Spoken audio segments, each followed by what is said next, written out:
Not only is Dave dealing with that, but there's other head coaches dealing with that too. Mostly young head coaches. So you got to establish the standard early. I feel like Dave has done that. So these guys really need to put up or shut up because that 53-man cut down is coming very soon, guys. They roll coverage.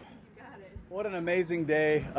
First and foremost, just a class act. D'Amico Ryans, the Texans, their whole staff. They were so accommodating. And then I think just the culture that they're building here, their players, they got a talented football team. They played so hard.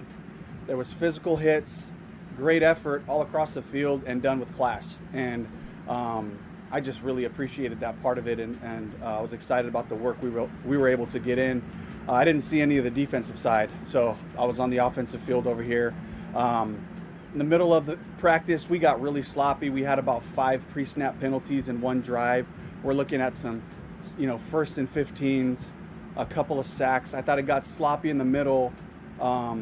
Responded at the end with 2 great 2-minute finishes for touchdowns at the end of the practice over here, which was phenomenal. And I just keep convincing our guys that's who we are. We finish. Games can get ugly in the middle. We have to be able to refocus and rebound. So I was really excited about that part. This was obviously when talking about the joint practice with D'Amico Ryans. I am super happy to see all the videos coming out from Nalo touchdowns, Xavier touchdowns. I mean, Jatavian Sanders was getting some. We are rolling, and especially against a team that we are going to be compared with because of the former number 1 pick in Bryce Young and the former number 2 pick in CJ Stroud. I feel like with all of the information coming out, it was a great practice, and obviously Dave, he's happy with it, but the same thing that we've talked about in the last 2 Dave Canales breakdowns right here on Roll Coverage is the mental errors, not making those stupid mistakes. Not only is Dave dealing with that, but there's other head coaches dealing with that too. Mostly young head coaches. So you got to establish the standard early. I feel like Dave has done that. So these guys really need to put up or shut up because that 53-man cut down is coming very soon, guys. Specific to Bryce, in that 2-minute segment, I mean, he's going up against a better grade of competition. I mean, those are some really good defensive players. What did you see from him there, and what's kind of the takeaway from that segment?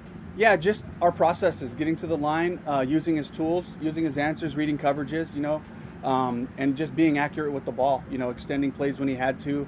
And the more opportunities he gives our guys to make plays, they've come through for him. And I think we got a big defensive pass interference that actually flipped the field. So you can see how it goes both ways, but he did a great job today. You talked about the pre-snap penalties after the preseason game. What is that? I mean, how do you fix that?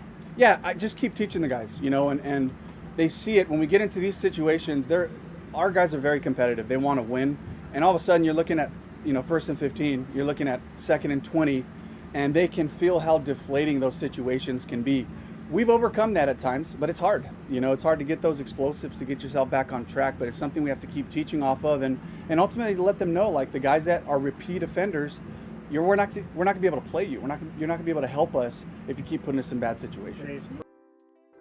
Man, I couldn't agree more. And there's so many of these guys that are getting these stupid little ticky-tack fouls. I mean, I put out the breakdown last year. In fact, boom, it's up now. That's how many points. That's how many yards we gave away with penalties. That is something we cannot allow this year. The standard has been raised. This is year 2 with Dave Canales. And that stuff that we allowed in year 1 is no longer going to be the standard moving forward. So you need to elevate, or someone's going to get elevated above you. Pick your poison. Talk about that wide receiver group. It's the Shaq room, and like you said, the Texans have some pretty good DBs. What did you see out of that group today? I saw good battles.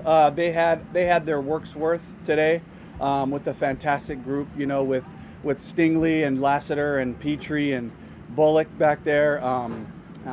Sorry if I'm missing any of the other great players. They had a couple of players out there that were covering us tightly all day. Everything that we caught, we had to work for. It's such great work for us, to be in that kind of a competitive environment that way. And you win some, you lose some, you got to go to the next play. So it was a great challenge for our guys. Yeah, and that Houston Texans defense is not a slouch. We are absolutely going to go into a lot of these games where we're going to have to really win those little positional battles. Beating Stingley, beating guys like Will Anderson and everything now shows us that this team is finally starting to hopefully turn the corner on the offensive side. One of the places I want you to watch, though, is not only the penalties, but the penalties are going to come because of backup offensive linemen. So far, Damian Lewis is still dealing with the shoulder, and Robert Hunt had the ankle taped up. So that's something to watch moving forwards. And then obviously the center battle between Austin Corbett and Cade Mays was all but decided, but that could have been decided out of necessity as Cade Mays is needed at a guard position. Bryce and CJ go 1 and 2 in the draft. CJ, offensive rookie of the year. Bryce has the good finish last year. Did you study, I guess, CJ when he was coming out, and what do you see in their games that are similar at all, and then how are they different? Yeah, I think some similarities that both guys had is just their charisma, their leadership ability. You know, that was very apparent in their college film, watching that. The accuracy, you know, the ability to move off the pocket, extend plays, is a bonus to what they do. But I think it's really like you're talking about two first-class guys, you know, that are leaders of their team. CJ came over and said hello and just wanted to make sure he connected, and you know, I really appreciate that. And Bryce did the same thing. You know, these guys have a lot of respect for each other. They've known each other for a really long time, both Southern California kids, you know, the cradle of quarterbacks, you know. And so they just, they have that kind of, you know, they have that connection. They also have that competitive edge, you know, like where they push each other, I'm sure, from afar. So it was really cool to have both of those guys out here working.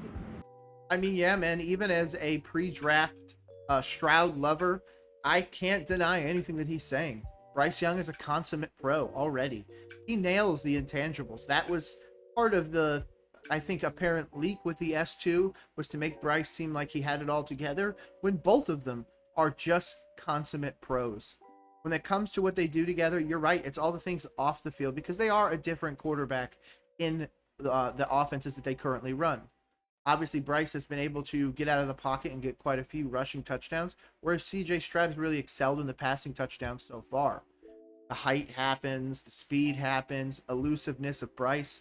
There's absolutely two separate guys there, but ultimately, when it comes down to the person, there's only one kind of person, and that is a person of good moral character. So shout out to both CJ Stroud and Bryce Young. Dave, I know you've been kind of stickler about penalties in practice. Seems like there are quite a few on the offensive side. What did you take away from maybe the discipline? Fatigue, lack of focus. That's something that we have to learn to do better. We have to be able to fight through fatigue, fight through exhaustion. You know, it's going to be hot. We're going to go to Jacksonville week 1. It's going to feel like this.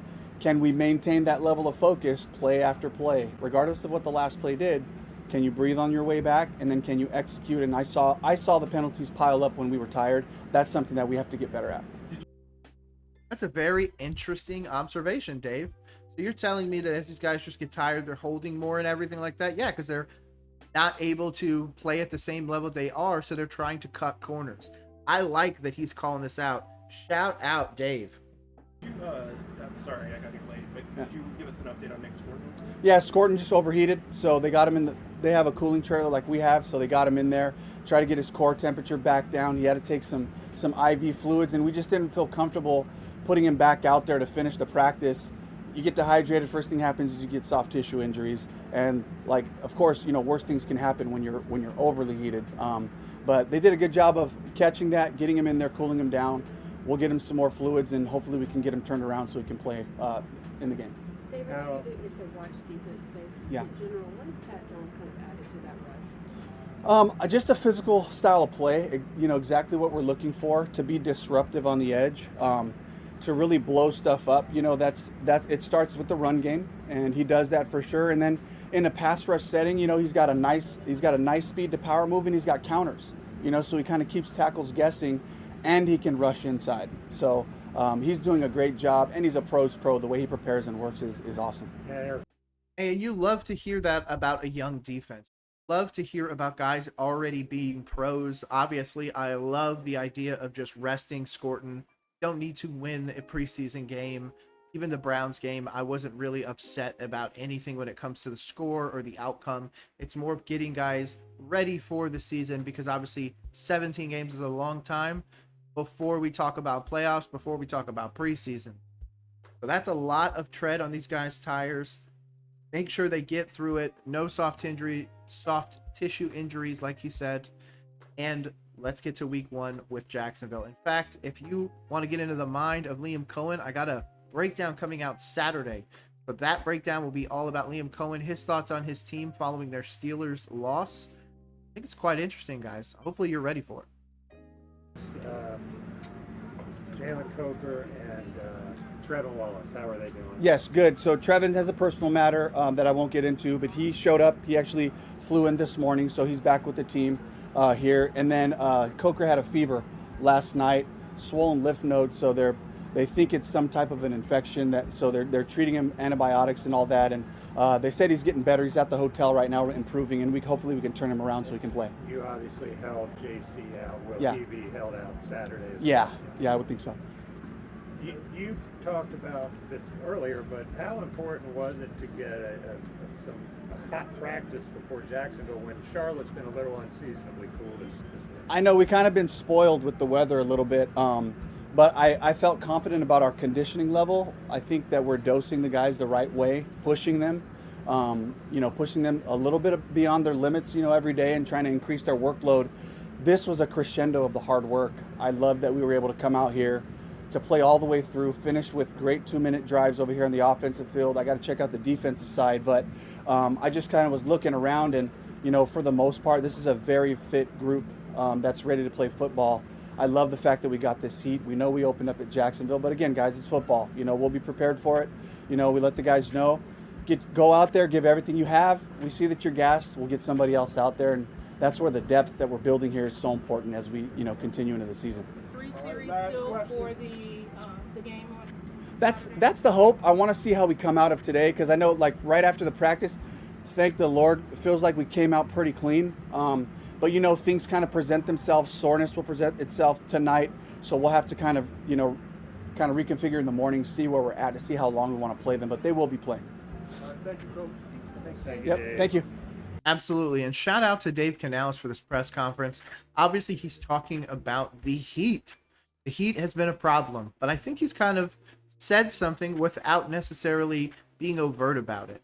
He told you that the guys were fit and ready for the game, but yet at the next breath, he was just telling us about guys struggling in the heat, telling us about guys giving up penalties because they were gassed. So I feel like some of the guys are ready. Some of the guys genuinely aren't. And those guys that are on that bubble really need to get it together, because this defense is going to need help. I don't care where you put them, even with me having the rush defense as being a top 10 rush defense in my mind, that still can really not keep us in even the top 15 in terms of total defense. We can give up a lot in the secondary and so much more. And of course, that linebacker position is kind of Swiss cheese right now. So we really need to see some more production from those guys. I like that we're going to see some of the rookies. I'm sad that we're not going to see JC, though I don't expect him back until at least week 1, possibly even week 2. But resting guys like Scorton and Coker and something might be the best option.